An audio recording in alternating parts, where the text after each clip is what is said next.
The resurrection of Jesus, evidence and significance. It was a quiet morning in Jerusalem. The city, still in the shadow of the Passover's events, was just waking up. Mary Magdalene, trembling with grief, made her way to the tomb where her beloved teacher Jesus had been laid to rest. The air was heavy with the scent of myrrh and spices she carried, a final act of devotion to the man who had changed her life. The memory of his crucifixion haunted her. The jeers of the crowd, the Roman soldier's indifference, and his anguished cry, "It is finished," replayed in her mind. It felt like the end of everything she believed in, the end of hope itself. Yet something deep inside told her this wasn't the end. As she approached the tomb, the ground beneath her feet trembled. A faint light glimmered in the distance. Confused and wary, Mary quickened her pace, only to find the stone sealing the tomb rolled away. Her heart raced. Fear clashed with a strange flicker of anticipation. Peering inside, she froze. The tomb was empty. The linen cloths once wrapped around his body lay neatly folded. Panic overtook her. Had someone stolen his body? Were the authorities desecrating his memory further? She turned to run, desperate to tell the disciples. But then, she saw him at first. She thought it was the gardener. A man stood near the tomb's entrance, calm and serene. Tears blurred her vision as she stammered, "Sir, if you have carried him away, tell me where you have laid him." The man simply said, "Mary," it was his voice.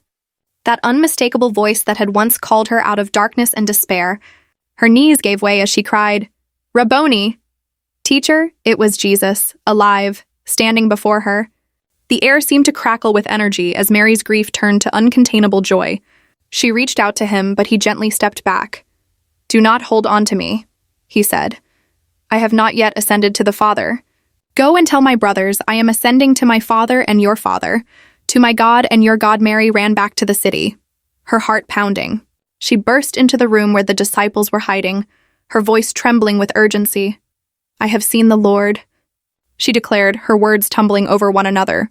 "The tomb is empty. He is alive." The disciples were skeptical. Peter and John rushed to the tomb to see for themselves. They found it just as Mary had said, empty, with only the linen cloths remaining. Confusion swirled among them. Could it be true? Later that evening, as they huddled together, the doors locked in fear of the authorities, Jesus appeared among them. "Peace be with you," he said. The room fell silent. Slowly, he showed them his hands and his side, the wounds from the crucifixion still visible yet healed. Their disbelief gave way to awe and wonder. It was him. Jesus had risen from the dead, just as he had promised. Over the next 40 days, Jesus appeared to many, from his closest followers to crowds of over 500 people. He spoke of the kingdom of God, reminding them of the mission ahead. The resurrection wasn't just a miraculous event. It was a turning point in history. It confirmed everything Jesus had taught and proved that death had no hold over him. The disciples, once timid and afraid, became bold witnesses, spreading the news of his resurrection far and wide. To this day, the empty tomb stands as a testament to Jesus' victory over death. It's not just a story from the past, it's a promise for the future.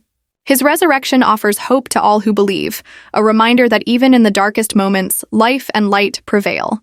For Mary, the disciples, and all who have encountered the risen Christ, the resurrection wasn't just the continuation of the story, it was the beginning of something eternal.